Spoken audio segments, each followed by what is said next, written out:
other one I've got for you is the Pelicans first half -5.5. Julian Edlow tipped me off on this when he was we were on BetStream last week. That the Pelicans are the second best ATS team first half in the league, behind the Boston Celtics.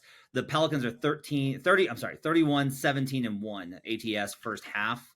At home this season, the Pels are 16, 7, and 1 with a 31% ROI via evanalytics.com.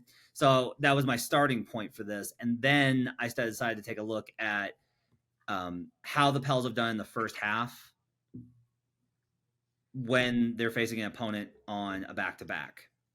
And the Pels have faced opponents 10 times this season when they're on a back-to-back, when the opponent is on a back-to-back. And the Pels have won 8 of them by an average of 13 points. So 8 of 10 is good, small sample. I'm actually more interested in the margin because that we do like winning isn't going to get me there. I got to cover the 5.5 first half. Raptors on a back-to-back.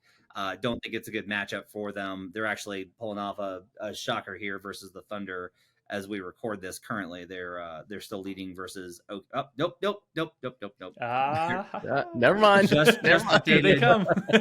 just pulled down on that screen and it's 91 all. But OKC to Houston is not to New Orleans is not a long ride, but it's also not a good spot. So I'll take the Pels first half -5.5 versus the Raptors. Any thoughts on that one? I like it. I like that one a lot. I really like this. Go ahead, Jim. I think I'm going to tail you there, Matt. The Pelicans, the Pelicans first half has been one of those spots that it's like one of those where they are the second best team against the spread, and I somehow am like 2-4 when I have bet their first half spreads. But I think again, if we're talking small sample, that's not going to scare me off. They're a really good first half team.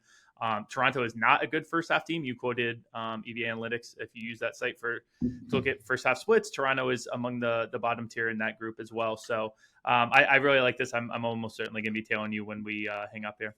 Hooray! 11 and 14 ATS on the road first half are the Raptors. What do you think, Joe? I like it too. I think it's just one of those good spots. I think the Raptors are just like trying to figure it out. They, you never know, like maybe they have people that get traded too. Like you really, like they're one of those teams that I think there are a lot of rumors about and like what exactly is going to happen. RJ Barrett came back today.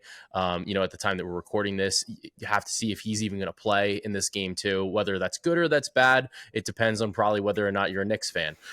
So I do think it's definitely a spot that, you want to try to take advantage of. And I feel like with the Pelicans, they're one of those teams that's best, like when they can just run the offense. Like I think in the beginning of games, you don't get into that like late game offense, like hero ball type thing. Like when they're just playing like loosely and freely, I think that's kind of when they're best. And I think that checks out with the first half numbers and the fact that they're number 2 in net rating in the first half.